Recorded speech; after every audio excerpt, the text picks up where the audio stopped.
Hello, a very warm welcome to Fireside Chats.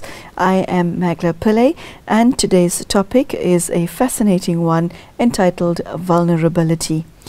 On this series, we ask you, the viewer, to look at subjects like the core of spirituality, whether God plays a role in your life in any way whatsoever, whether there's a balance between your internal and external world, whether the problems in your life is something that you can manage, or has everything and everyone become too much for you. The beauty of a program such as this, the beauty of a series such as this, is we address problems and issues that most people think do not even have a vocabulary to address. To this end, I'd like to introduce you to Sister Denise. Sister Denise, very warm welcome to today's show. Thank you. Thank you so much for joining us. Vulnerability. The thought of discussing this makes one want to cringe. Why is that? I think it's connected with ego, and you can afford to be vulnerable when you have destroyed your ego. And what your ego does is it's like a mask that covers the self, which is very vulnerable, which may be very hurt, damaged, traumatized, or whatever, and which may also have shame bound into the trauma, which means that in order for you to survive, you must make yourself invulnerable. And I think a lot of people are in that state, more or less. And so the idea of vulnerability is something that is very troubling, because it means that you're exposed and somebody might see that you're not enough, or you're not, you'd be naked and you feel just awful in that state. Sister Denise, define ego for us. How do you see it? What does it mean to you? Well, it can be defined in a number of ways, but one very important way is it's a mask that substitutes for the real self.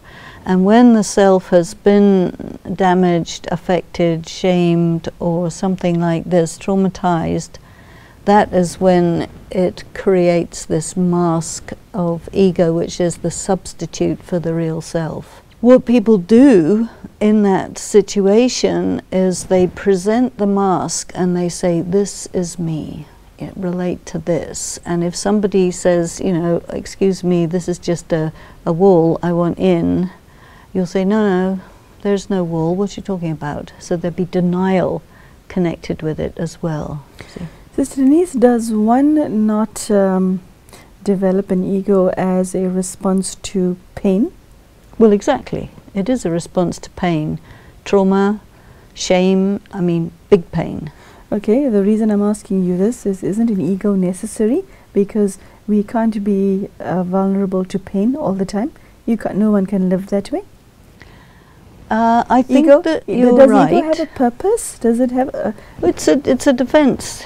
It's your security arrangement. So we cannot live in this world without a Minister of Defense, can exactly.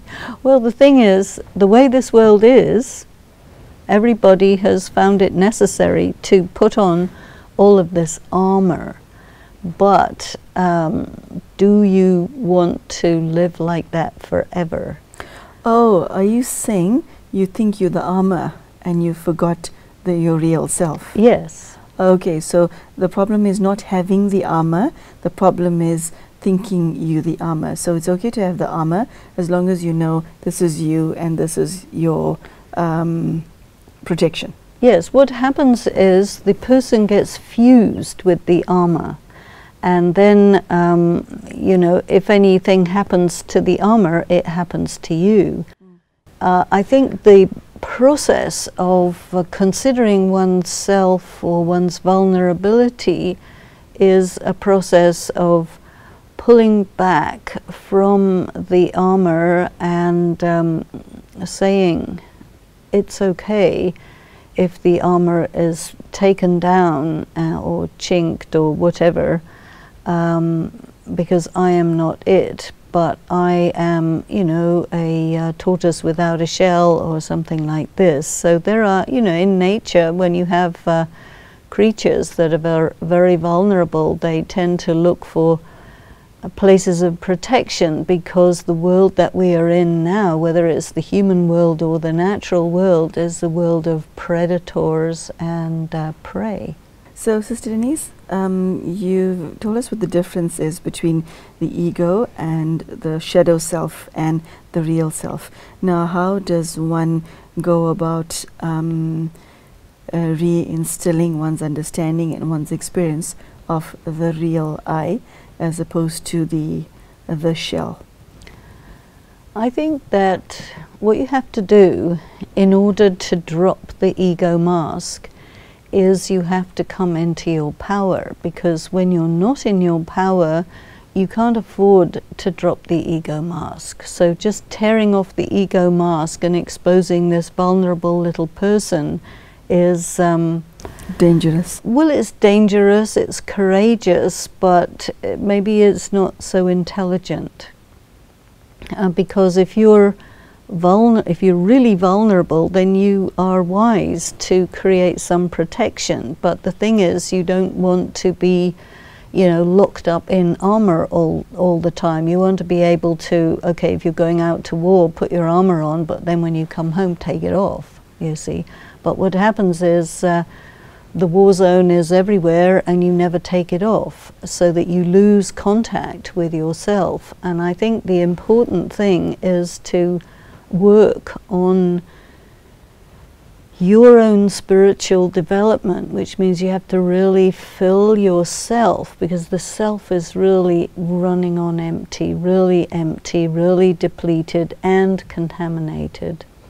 And so you need to fill yourself with light, with power, with love, with all of the different things, so that you can start to feel yourself in your power, and then you can actually have what's known as the ego death. Is it the aim of your spiritual practice to make yourself invulnerable? Is some bit of vulnerability still left? Are you making yourself immune to all pain, all hurt? I think it's not really like that. I think rather than becoming invulnerable, you become invincible, which is different. Nice. But your vulnerability is, in a sense, not that vulnerable. It's just that you can drop all of your protective gear, and because you're in your power, you are not afraid of dropping your protective gear. And it's that kind of vulnerability where you can afford to be soft, and you can afford to be like deeply honest and show your feelings and show your heart, because whatever happens, even if somebody does, you know, do something that could be otherwise unbearable when you're not strong, you can flex with it. So it's not a big deal for you to expose yourself in your soft and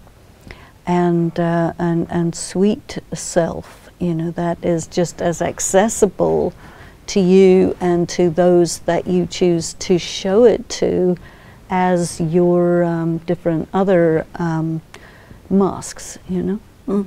So Denise, we've spoken theory up until now. Tell us what you mean when you say that we drop the ego veneer. What exactly are you referring to? What is it that we drop? What is it that makes up the ego itself? Like what? Give me a practical example. I think it's to do with when you play a role,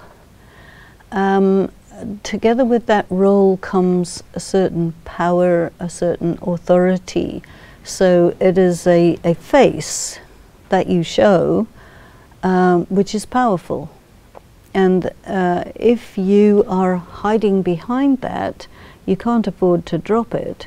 But if you're not hiding, you're just using it according to circumstances, and you can shift from one mask to another quite easily, because the unmasked self is just as good, if not better, than any of the masks you use, because you're not using the mask as a substitute for yourself. You're using the mask to perform different roles, which you have every right to perform. You're an actor.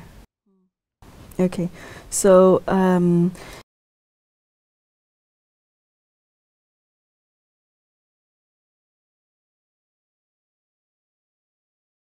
when he retires, and after 30 years, when he no longer has the title of being the head of department of mathematics at his local university, he does not feel disenfranchised. Is that what you're saying? No, but what they do is they call him emeritus. Okay, Professor's not yes, okay. That he Okay. has a sort of substitute for the substitute. Okay, a stay-at-home mum whose children whose last born has left home.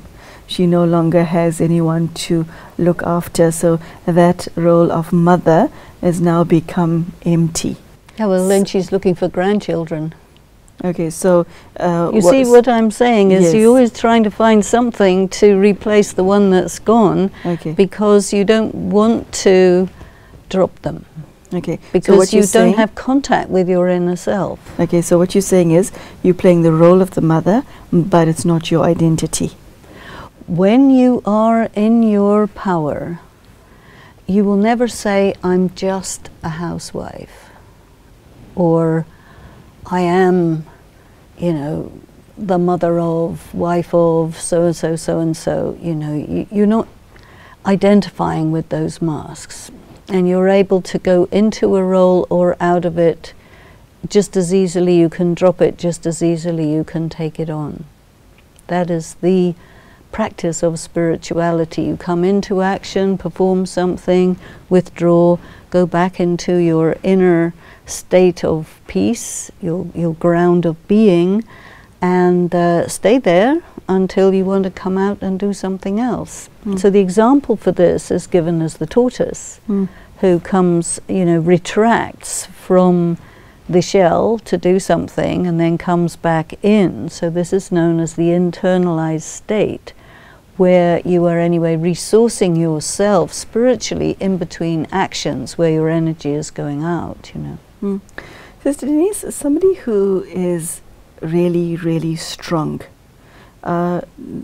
actual strength, internal strength, on the outside, are they butch and solid and or are they soft? What is how can you recognize real spiritual strength?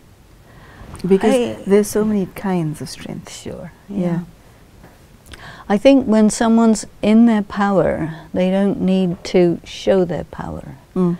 They are not power hungry. They have power. I know I'm powerful. That's good enough for me.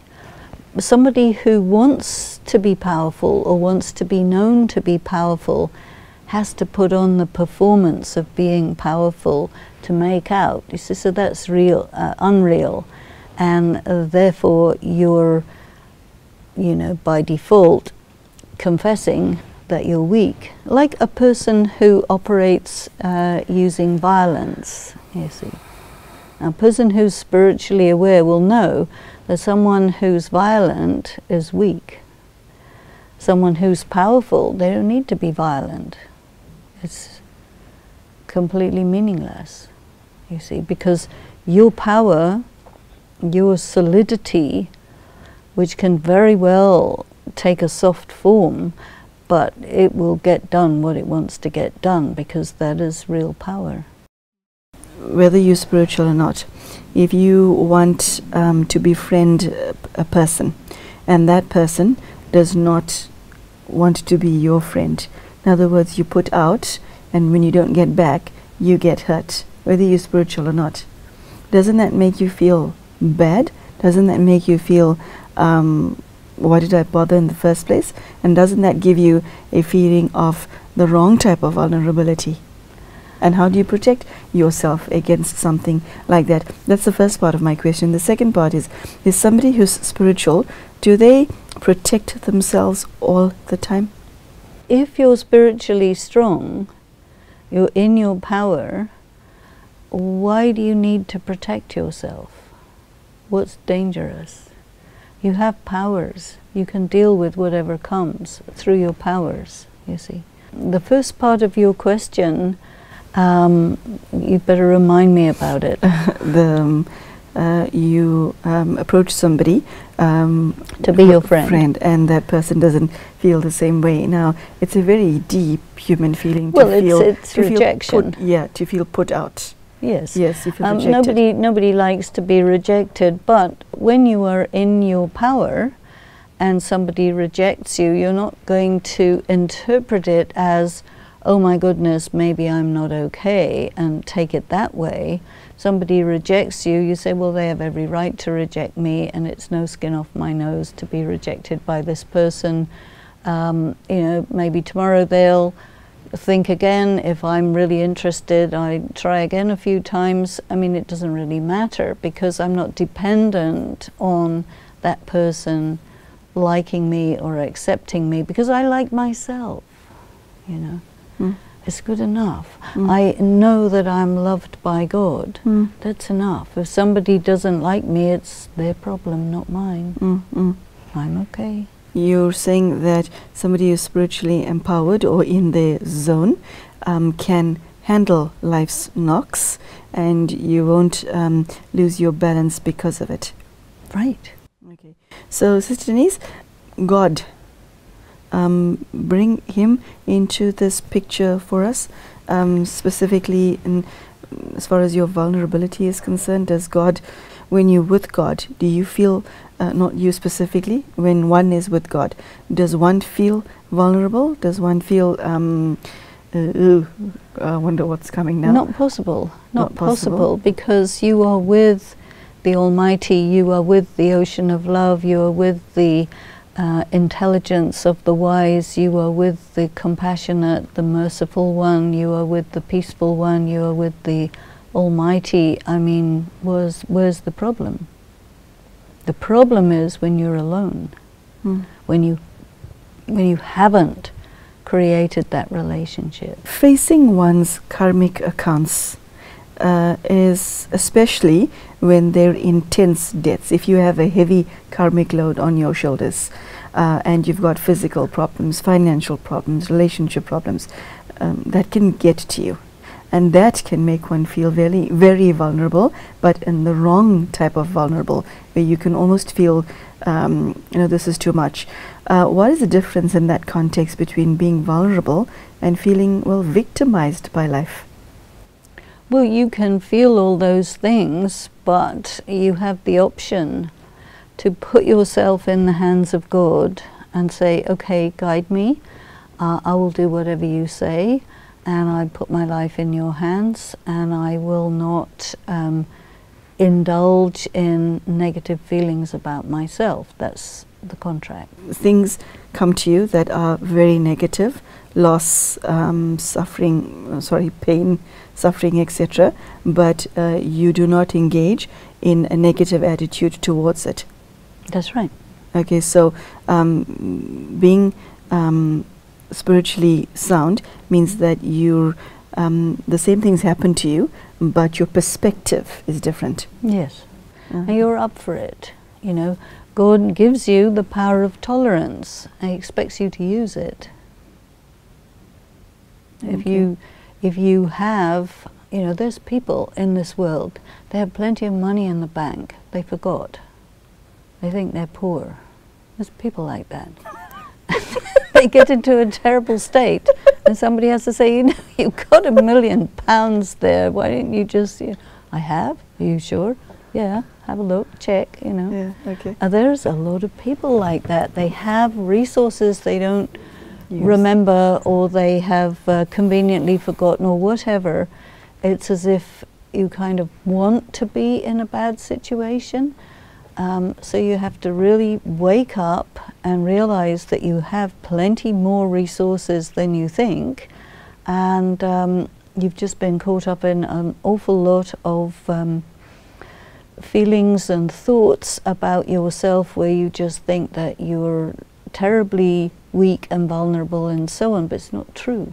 So Denise, I once heard it said that somebody who has suffered a traumatic childhood, or be it rejection, abandonment, who's been brutalized, grows up to be, if nothing else, an emotionally violent adult. Not necessarily physically violent, but emotional violence. That is a response to the feeling of being vulnerable and victim as a child. Yes. Now, if you're carrying that legacy, okay, and you have an interest in spirituality for no other reason than to offset your own pain, how do you make the transition from your past to being somebody who is spiritually empowered? Walk me through that, please. There has to be a starting point where you put yourself in the hands of God and say, okay, I will take this risk. It's kind of risk. I'll put myself in the hands of God and I will follow the instructions and see what happens. Like absolute risk. And if you do that, step by step, baby step by baby step, you start to come out of the problem. You need to be in it for the long haul. You need to be in good company. You need to start doing good karma. You need to start having positive thoughts. But baby steps, one after another, you carry on, and then you will be attacked by doubt and different storms, and you have to just, keep on going and keep on saying, no, I'm committed to this way because this, I understand, is my way out of it. And then you can come out of it. I think the difficulty is that people give up on themselves. Give up on themselves, they lose faith, they lose hope, because they're not so strong. But if you just, explain to yourself that no, all I have to do is put one foot in front of the other and just go one day at a time, 1 minute at a time, 1 hour at a time, and just keep doing it, you will find that you cover the terrain and you get somewhere, and then you can find your strength. Okay, so Denise, you see, when the average person feels vulnerable, when I feel vulnerable, I think there's something wrong, and I want to put it right, because it's a very uncomfortable feeling, because you feel, oh God, something might go wrong at any moment. What do you say to that? Well, the thing is, when you're vulnerable, it makes you afraid. So when you're afraid, you have two choices. You can be courageous or cowardly. So the problem is not really the reality of feeling vulnerable, is the secondary feeling, which is the fear, which is the problem, because then you could either go coward or courage. And what you need to practice is, okay, vulnerable, fear, go to courage. Okay. Go to God. Whatever you create these steps for yourself, so that when it comes up, you know what to do. Do it. Okay. Thank you so much for your words of wisdom. It's been most interesting and enlightening. Thank you. So there you have it, the subject of vulnerability. If you're feeling all soft and mushy on the inside, know that you are not alone. And the fact that you're feeling vulnerable is not necessarily a bad thing. And what Sister Denise was saying, that instead of trying to fix up your vulnerability using the methods that you have done in the past, or using things or crutches, using the wrong things to make yourself strong, rather be aware of your spiritual identity, go to God and take power from Him, and learn how to be stronger, because vulnerability is not necessarily a weakness or a vice. It's simply a message to become a better you. Interesting subject, and I think I particularly enjoyed the fact that Sister Denise didn't specify that vulnerability belonged either to male or female. Both are capable of feeling same. So if you feel that this is your reality, you can strengthen yourself on the inside, where it matters the most. Thank you so much for joining us. I hope you've learned something from today's topic. I know I did. And we hope to see you soon. Thank you and goodbye.